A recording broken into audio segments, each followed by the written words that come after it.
Good morning and welcome to you who are present in this room, as well as to you who are joining us online, thanks to the miracle of Zoom and the technical genius of Brian and his minions.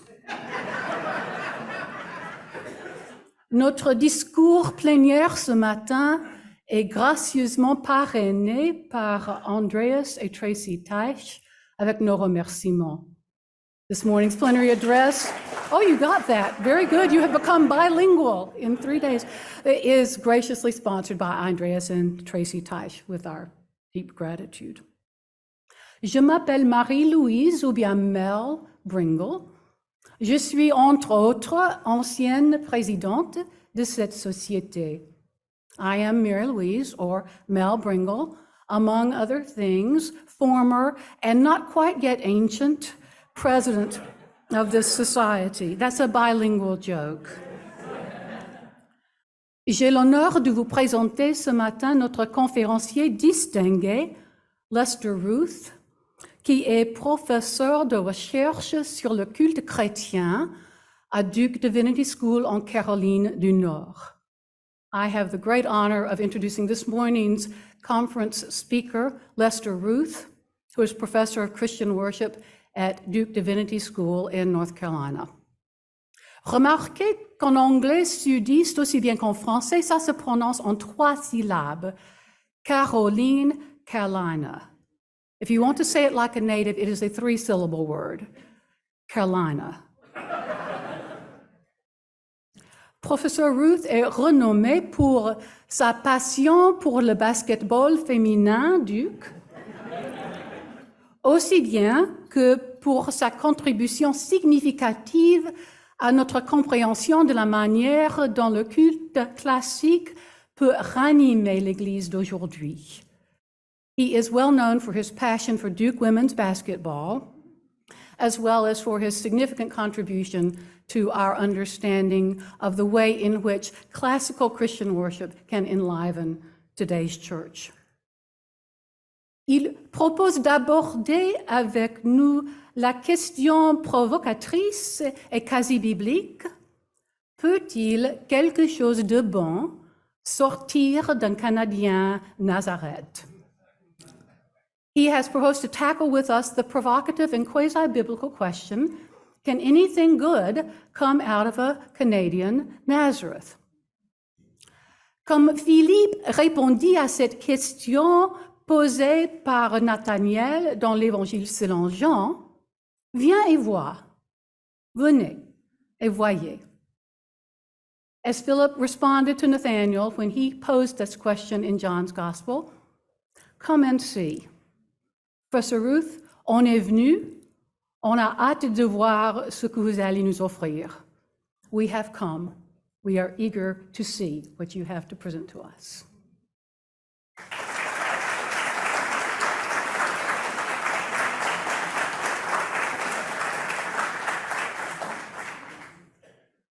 Good morning. How are y'all doing?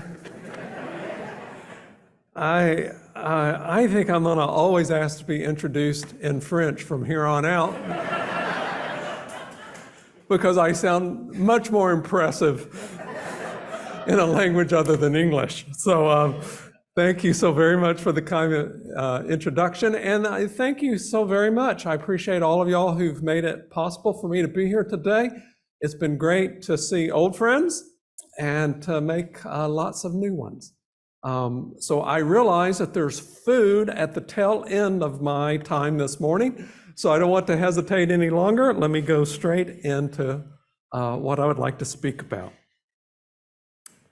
So in the beginning, the Gospel of John lays out a glorious revelation of the coming of Jesus Christ. The Word became flesh and dwelt among us, and we have seen his glory. But it is not long before a potential problem arose because of that tabernacling among us. Specifically, a tabernacle needs an address. And as soon as John locates the incarnate Word in a specific place, a problem arose because of human presumptions about what it meant to be associated with that particular place. In short, being the only begotten did not exempt Jesus from human bias. Indeed, because of the land from which he came, some were biased against him. According to this gospel, Jesus was only on day 3 of his public ministry when this land-based bias showed itself. The calling of the disciples had just begun. The second day had involved the calling of Andrew and Simon Peter. The next day began with Jesus calling Philip. Philip then went to find Nathanael to tell him, "We have found the one Moses wrote about in the law, and about whom the prophets also wrote, Jesus of Nazareth, the son of Joseph." When Philip spoke to him, Nathanael, who had been under a fig tree, seemed to have only heard one word, Nazareth. Not Moses, law, prophets, or even the name Jesus. What Nathanael heard was the tabernacle address for the incarnate word, Nazareth, and it triggered his bias. Nathanael's response was immediate and dripped with disbelief. "Nazareth," he spat out, "can anything good come from there?" The problem was a bias attached to place. Even if Nathanael might not have been disgusted by Nazareth or had despised Nazareth, he seems to have had a low enough opinion of it to cause disbelief. "Can anything good come from Nazareth?" Nathanael asked. We can use this question revamped for a useful purpose. Let us ask, can anything good come from a Canadian Nazareth? In order to reappraise the standard histories that have often been told where the new way of worship, which some call contemporary worship or others praise and worship, has come from. The goal is to draw an analogy between Nathanael's initial location bias and our own historical presumptions about where this significant liturgical change came from, in order to offer a different account of where this liturgical change did come from, an account in which Canada has a significant role. Where did Nathanael think a Messiah needed to come from? Perhaps Nathanael thought the Messiah would come from the country's dominant city, Jerusalem. Surely a new messianic king would be associated with the royal city of David, a city with a long history and a city with which people had grown to expect significant developments. Or perhaps Nathanael thought the Messiah would at least be connected to the places associated with John the Baptist. John's preaching and baptizing activity was near Bethany on the other side of the Jordan, according to this gospel. Instead, Jesus came from a village in Galilee, Nazareth. Perhaps the most surprising thing in Nathanael's response when Philip had said Jesus of Nazareth was not Nathanael's dismissal of Nazareth, but was that Nathanael had even ever heard of the place. And so the surprising element is not whether Nathanael wondered if anything good could come from Nazareth, but whether anyone of any notoriety at all could come from there. And so he asked his question, can anything good come from Nazareth? The writing of the history of contemporary praise and worship has likewise suffered from location bias. Some of the bias seems drawn from our cultural presumptions about celebrity, drama, size, or spectacle, and how these dimensions are often tied to music. Consequently, we often look for the locations that have produced the most dramatic or spectacular music and musicians. This narrative is an oft-repeated story, whether in scholarly accounts or in popular ones. There are two main versions of this story of contemporary praise and worship's origins. One emphasizes Southern California, and more specifically, a location south of Los Angeles in neighboring Orange County. More specifically, this version of the history highlights Calvary Chapel in Costa Mesa, California, and its expanding connection to the hippies and their subculture of the late 1960s and early 1970s, the well-known Jesus people. The other version of this story focuses on the role of a few megachurches of the 1980s and 1990s, with the flagship example being Willow Creek Community Church in South Barrington, Illinois, a northwestern suburb of Chicago. This version has been the one often emphasized by my own academic guild of liturgical historians. Let us take a look at each of these narratives in turn so that we can see why these accounts have been so compelling. The Southern California narrative goes like this. The Jesus people created a new form of Christian worship derived from their subculture, Christian music derived from their subculture. This new music being the seed for a whole new way of worship, with the epicenter of development being Calvary Chapel, Costa Mesa in Orange County, California, under the pastoral leadership of Chuck Smith Sr., and also being the music company created in this congregation, that is, Maranatha Music. Especially notable in the telling of the story is the conflation of the development of new music with the development of a new approach to corporate worship as a whole.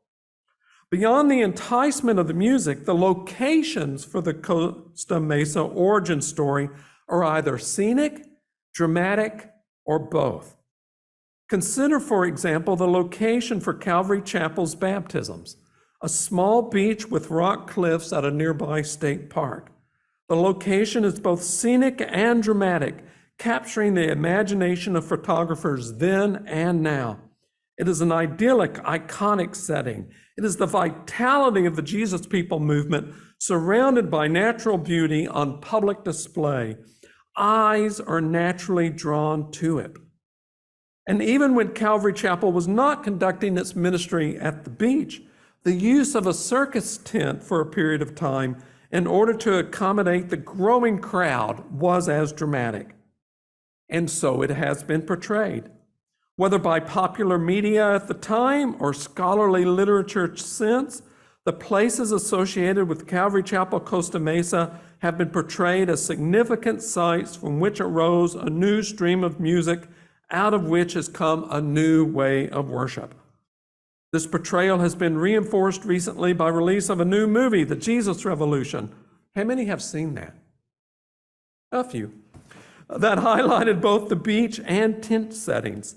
This beach in particular seems to have become a kind of preferred pilgrimage site for baptisms, with mass baptisms occurring there repeatedly in recent years, including this last Pentecost Sunday. It is common in standard narrative emphasizing Jesus People as the source for contemporary praise and worship to emphasize another dramatic, even if not quite as scenic, setting. Explo 72, held at various sites in Dallas, Texas in 1972, as the name suggests. What Explo 72 lacked in terms of the scenic vistas of the Pacific Coast, it made up for in terms of star power of the musicians and speakers. Johnny Cash and Billy Graham were only two of the headliners.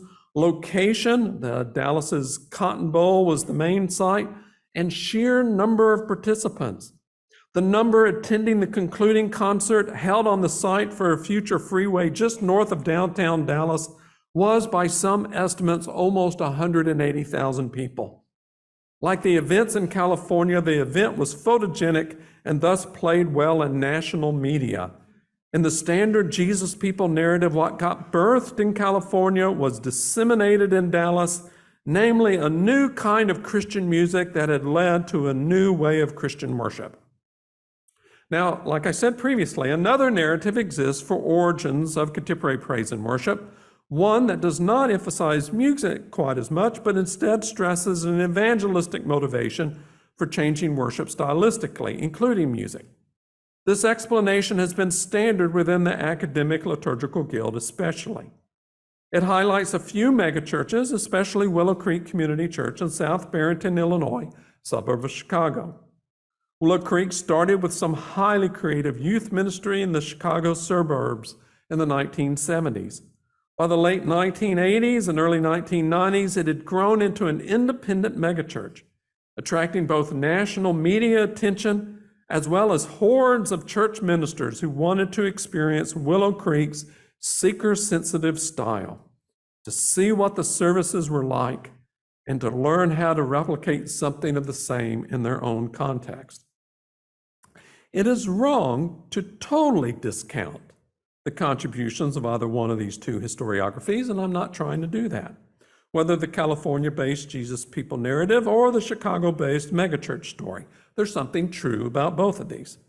They are not necessarily wrong or inaccurate in the details they give about what happened in their locales, but they are incomplete if one relies upon them to give an exhaustive explanation for the rise of contemporary praise and worship. And these accounts are wrong if they suggest to us that the origins of this liturgical development can be attributed to either Southern California or the suburbs of Chicago. There is a better candidate: Canada. As the spiritual descendants of the Apostle Nathaniel, who learned to set aside his initial place bias, and as the disciples of a carpenter from backwater Nazareth, who ended up making a big splash in his second career, so to say, let us be open to considering the origins for contemporary praise and worship outside the iconic vibrancy of Southern California and the smooth flashiness of a suburban megachurch. In fact, let us turn to downtown Montreal, to 1245 Drummond Street.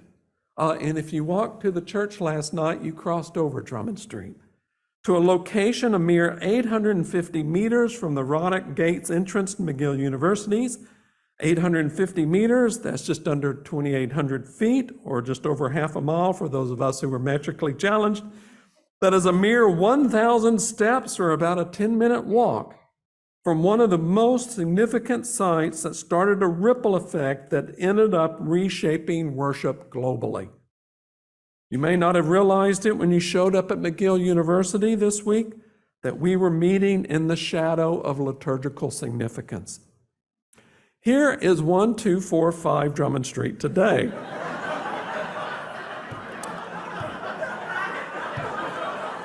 As we look at this picture, the pondering, can anything good come from Nazareth, might be the least of our questions.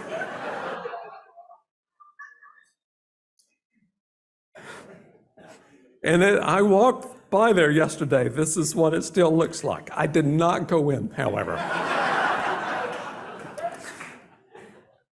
Here is the site in the 1930s, however, when a despondent 28-year-old traveling office supply salesman from Toronto, Reg Lizelle, stumbled upon it while walking the streets of Montreal. It was a frigid night in November 1932, and the cardboard in the bottom of his shoes, it was the middle of the Great Depression, did not quite keep out the cold.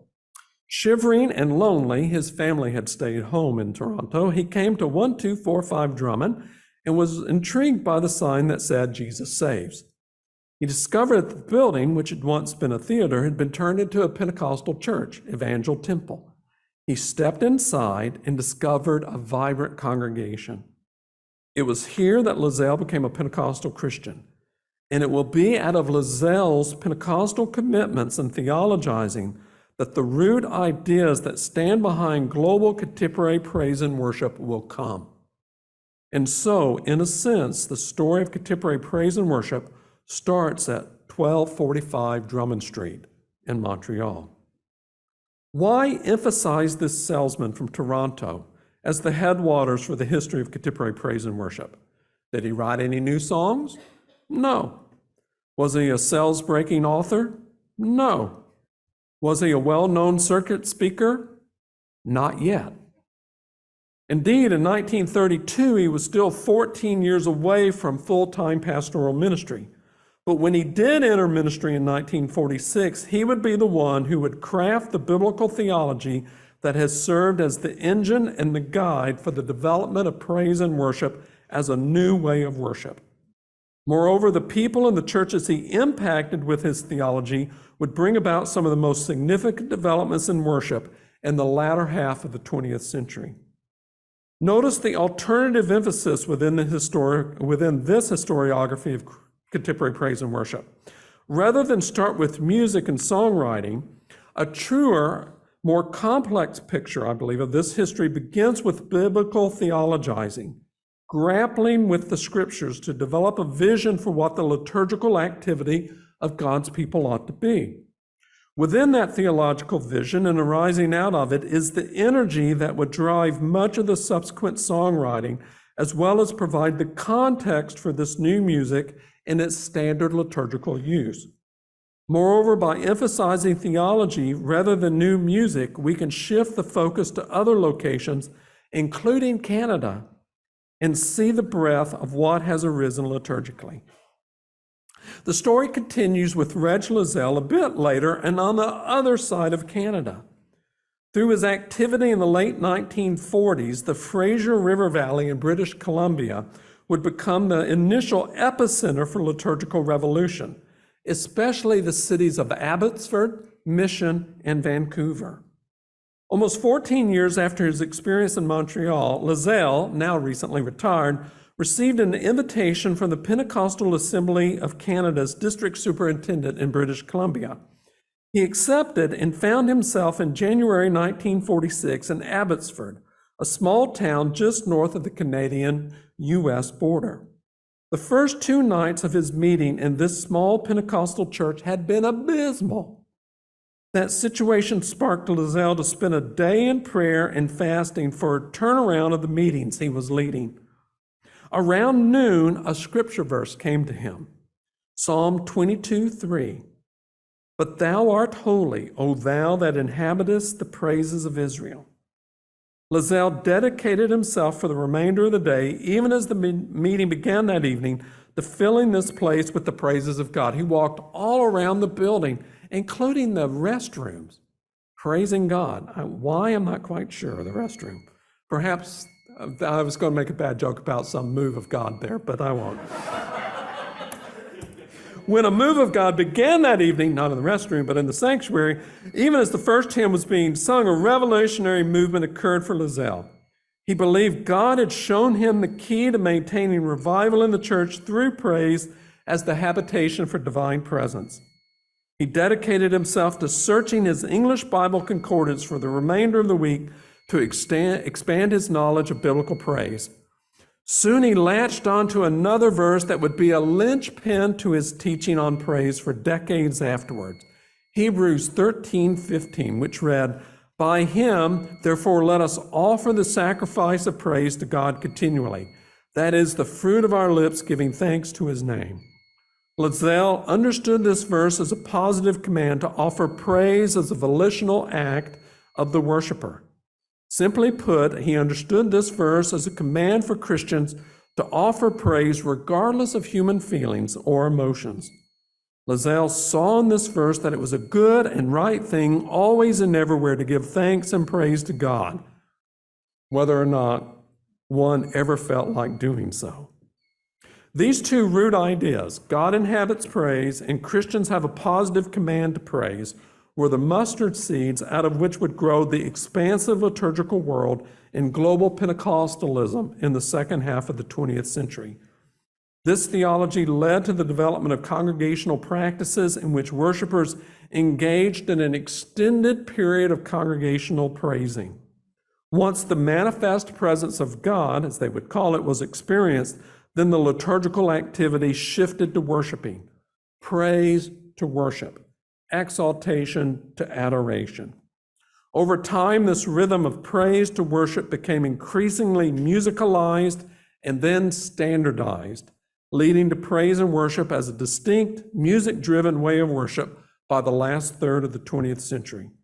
The pervasiveness and criticalness of this theology cannot be overemphasized. What was birthed in Abbotsford has spread around the world. Lozelle would return home after this trip from British Columbia, but it would not be for long. Shortly after returning to Ontario, he received a letter from the same superintendent who had invited him before. This time, the offer was to take the pastorate of a small Pentecostal congregation in Mission, the town across the river from Abbotsford. In the summer of 1946, Lozelle moved his family to this town, and assumed the pastorate of Glad Tidings Tabernacle. It was here for 2 years that Reg Lozelle fine-tuned his theology, linking praise to God's presence and revival. What was cultivated in Mission was primed for wider dissemination. At this point, the story shifts from British Columbia to the province of Saskatchewan, specifically to a former Royal Canadian Air Force base outside the little town of North Battleford. By 1948, the base had been converted to a Pentecostal school and orphanage, the Sharon Institution, at which a revival broke out in early 1948 that attracted Pentecostals from across the continent. Lazelle had earlier befriended one of the leaders there. Hearing of the revival from his friend, Lazelle, with his 2 young daughters in tow, drove more than 1,500 kilometers, 950 miles, to the July 1948 camp meeting in North Battleford. It would be a dad and daughter's road trip that would help change the liturgical world. Lazelle affiliated himself with this revival, which soon got the name the Latter Rain Movement, or the New Order of the Latter Rain.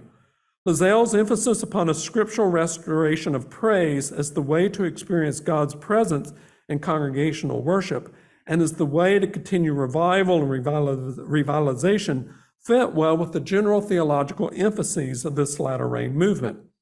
In addition, as it spread out from North Battleford, the movement provided a wider platform for the dissemination of Lazelle's teaching on praise, even as Lazelle himself became one of an innumerable number of Latter Rain preachers and teachers who traveled the globe.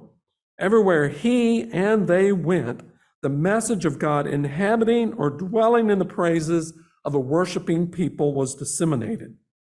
The theological seed was broadcast early and widely. Prior to leaving for Saskatchewan, Lazelle had already accepted a call to become pastor at a church in Vancouver. Consequently, in the fall of 1948, when he began pastoral ministry again after visiting North Battleford, Lazelle emphasized his message of praise in a new congregation, Glad Tidings Temple, near downtown Vancouver. Lazelle would remain here in pastoral ministry for several decades, preaching, teaching, and impacting a subsequent generation of praise and worship leaders who would make significant contributions on their own.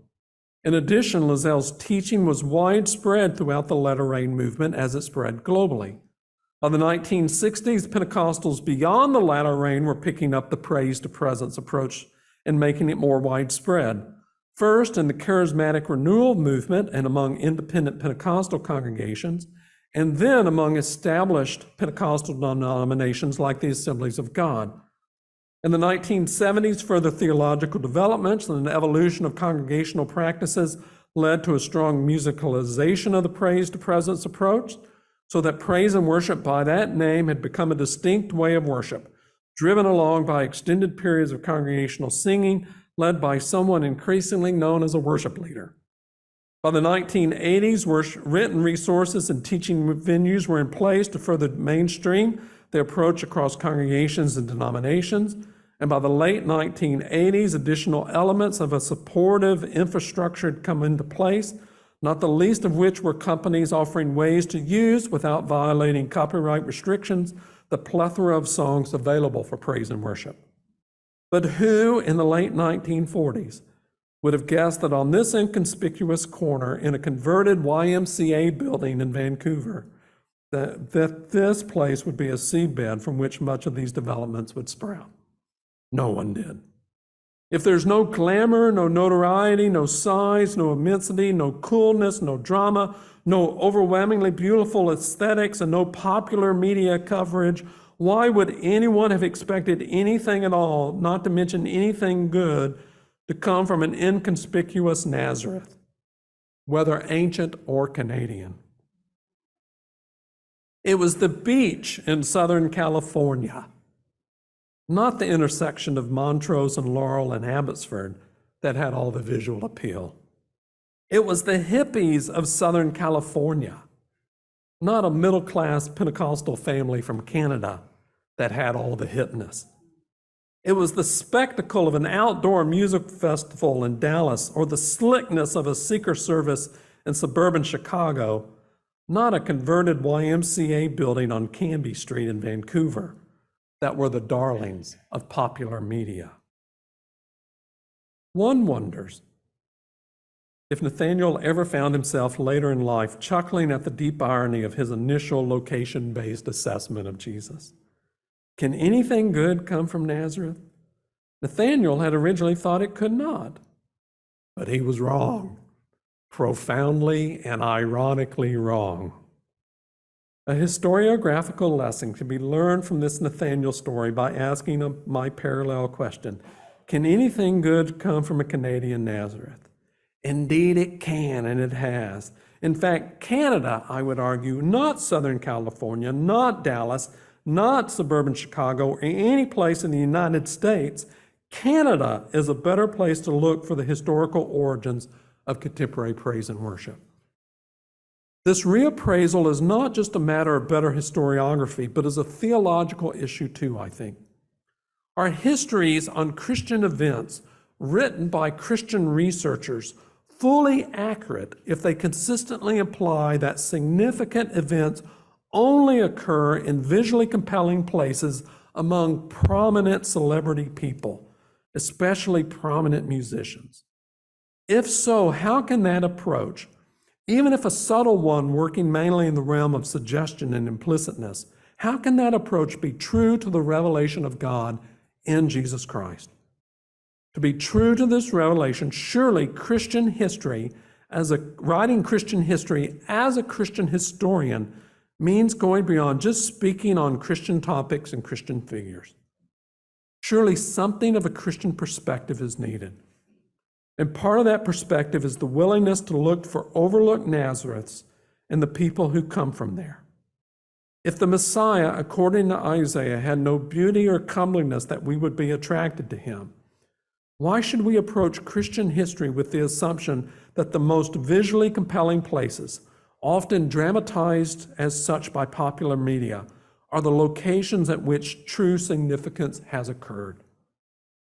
To write Christian history, I believe, not just sight, but discernment is needed. Historical significance and importance are not always obvious and may not always be attractive to the eye. If we allow ourselves to look beyond the places in the standard story of where this way of worship came from, we can discern the breadth of locations and people who've contributed to the history of contemporary praise and worship. Some of these people got their start at Glad Tidings Temple in Vancouver under the ministry of Reg Lazelle. From there would come, for instance, Kay Gordon, who, starting in the mid-1950s, entered into a ministry with the Inuit in the Canadian Arctic. Thus, while the first future Jesus people were still in kindergarten learning their ABCs, the Inuit were already mastering praise and worship, as Gordon had learned it from Reg Lazelle. From Glad Tidings and his Bible college would also come Lamar Boschman, another example. Here he learned the theology of praise and divine presence about which he would write and which he would demonstrate, first in an itinerant ministry as a worship leader and later as the founder of the International Worship Institute, a school he created to offer conferences and other training opportunities in Dallas. He continues this ministry to the present day. Likewise, calling Glad Tidings his church home, and Reg Lazelle, his pastor, is Mark Cole, the founding music arranger for PraiseCharts.com. Here he is as a small baby in Vancouver and as a teenage drummer for the first Christian band he ever played in, the New Dimensions. Notice who one of his fellow band members was, a fellow named Howard Roshinsky, who likewise grew up in Reg Lazelle's church, graduated from the Bible college there, and still considers Lazelle one of his major influences with respect to worship. I asked him. He told me so.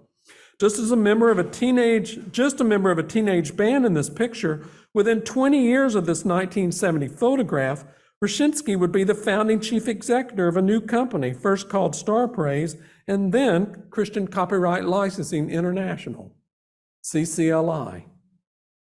Indeed, Roshinsky's family had long connections to Lazelle's ministry in this area in British Columbia, his parents having been some of Lazelle's first parishioners and later serving as church planters sent out by Lazelle into the Fraser River Valley.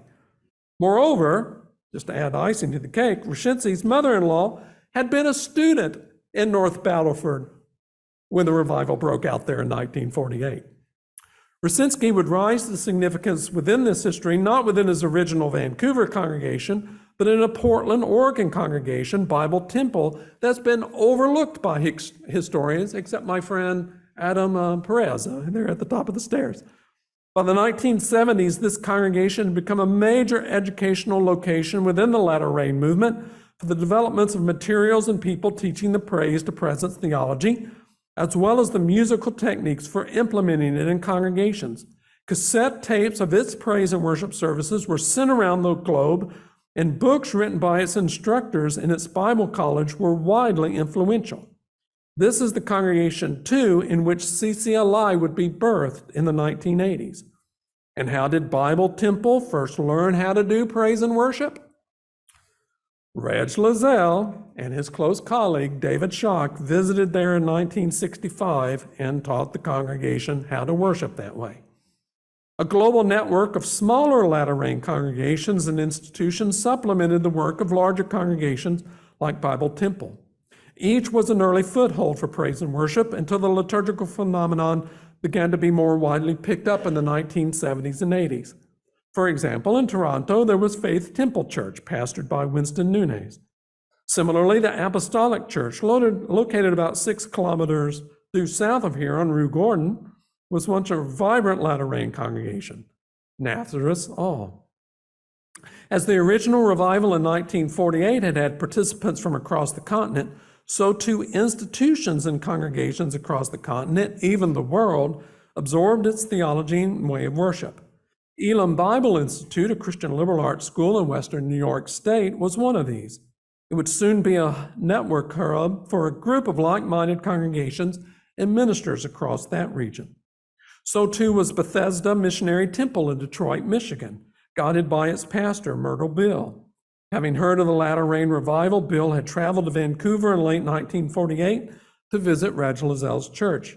There she saw the impact of extended periods of praise and met some of the leaders from the North Battleford Institution who were there to minister. Bill carried the worship and its theology back to Detroit.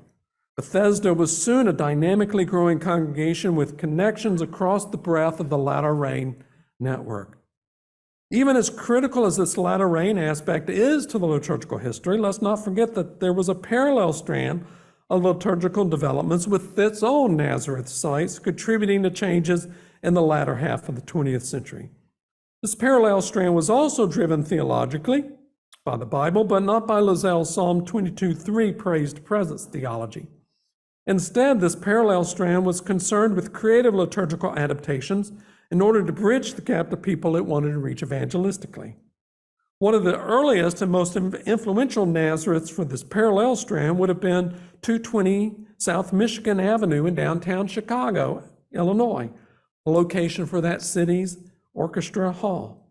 It was here in the 1940s that the newly formed organization, Youth for Christ, met for innovative and entertaining services to attract the city's youth. For its first several decades, this parallel strand of liturgical development stayed focused on the goal of reaching youth and young adults. One of the leading figures in this parallel strand was a former Youth for Christ musician, Ralph Carmichael, who by the 1960s was a well-known songwriter and arranger with a robust career in secular music. But he had never lost his early evangelistic fervor and concern to reach teenagers.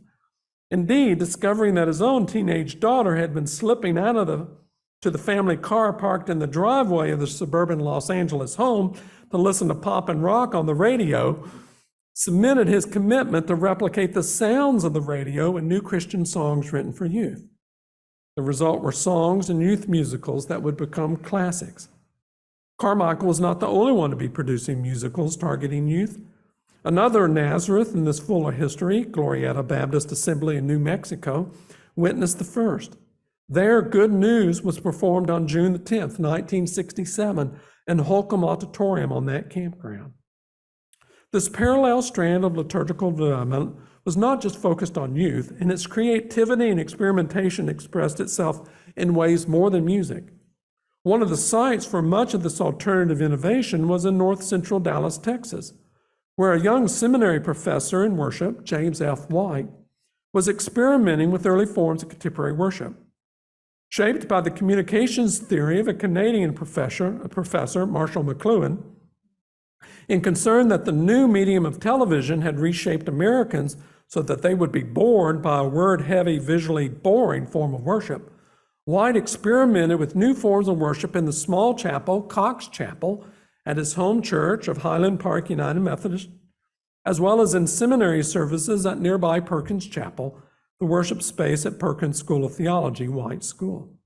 While these historical sites appear traditional and conservative at first glance, in them White experimented with balloons and banners, creative forms of preaching, and immersive audio and video media, among other things. An awareness of the significance of overlooked Nazareths in this history can even allow us to fill in the historical gaps of an overly simplistic historical portrayal, even one we thought we knew well. Consider, for instance, the Jesus people narrative that is so widespread. From the hippies and their music supposedly came a new way of worship. But what is not addressed in this standard historiography is the large step from the writing of new songs to the development of a whole new way of congregational worship. And however, indeed, the development of new music is not the same as the creation of a new way of worship. And even the development of a new Christian music industry is not the same as the development of an infrastructure to teach, disseminate, and support a new way of worship. By looking for overlooked Nazareths in the Jesus people narrative, therefore, we discover that it was not only the beach and the tent that were important locations, but also the mountains, or more specifically, the Calvary Chapel Bible School at Twin Peaks, California, in the mountains northeast of Los Angeles. No one talks about this Bible school in the history. There, in the 1978-1979 school year, one of the instructors, Ralph Kuchera, offered a seminar on a biblical theology of worship. Soon, through the students, Kuchera was connected to a new Calvary Chapel church plant in Yorba Linda, California, pastored by a fellow named John Wimber. At the latter church, Kuchera teamed up with that congregation's worship leader, Carl Tuttle, to create a booklet that could be used to teach a practical, Bible-based theology of worship, emphasizing the praise and presence of God. The development of these teaching materials was an important step in linking the writing of new songs in the Jesus movement with the dissemination, first among Calvary chapels and then also in the spin-off Vineyard fellowships, of a new approach to worship that would use those songs in a standardized way. Similarly, there have been overlooked Nazareths in the rise of praise and worship among Black churches. The important story of the Saints in Praise CD from West Angeles Church of God in Christ in Los Angeles in the late 1980s, and the role of Judith McAllister in that recording and subsequent ones is well known. But look closely. Why do McAllister's first three albums have either the word praise or presence in their title? And why are the first two released under a record label named Judah, a name associated with the word praise in the Bible? It is because of an overlooked Nazareth in her own story, Tulsa, Oklahoma, and more specifically, the library at Oral Roberts University. While a student at Oral Roberts in the mid-1980s, McAllister went to hear an itinerant Pentecostal preacher, Miles Monroe, speak at a local church. From him, she heard about the 7 Hebrew words for praise. Struck by the teaching, she skipped class for the next week. Instead, she headed to the library at ORU and spent the week, as Lazelle had done in 1946, looking up every instance of the word praise in her English Bible tools. As she told me when I interviewed her, that week changed my life. Through Monroe and through her own study, she appropriated the classic praise and worship theology that ultimately had been initiated by Reg Lazelle. That theology she would teach to others as she led her own seminars through the 1990s. If I had more time, and if we didn't have food at the end of my presentation, I could just offer more and more and more examples. But let me conclude. Since the beginning of the writing of the history of contemporary praise and worship, there has been location bias. The bias has come through an overemphasis on music as the critical lens for telling this history, and through a presumption that the significant developments happen among the most compelling people in the most appealing or dramatic of locations. Emphasize that narrative and one ends up on a beautiful California beach or a sprawling, immaculately manicured suburban church complex lawn. But allow ourselves to be drawn to the possible wonder of average people in average places, doing subtly remarkable things and we can discover a truer, richer, and more complete history. Can anything good come from a Nazareth in Canada or someplace else? Certainly, even though it might surprise us, the answer has to be yes. And in this history, it has. Thank you very much.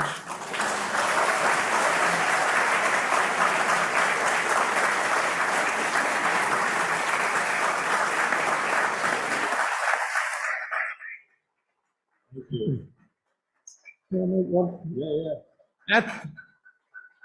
Thank you so much. At the risk of sounding like a self-promoting commercial, if you want to read more, one of your members, Lim Swee Hong, and I have written a book on the topic, and the publisher is offering a 40% discount on it if you use the code Hymn Society 2023. And copies of this flyer are available at the front if you want to access it later. Thank you.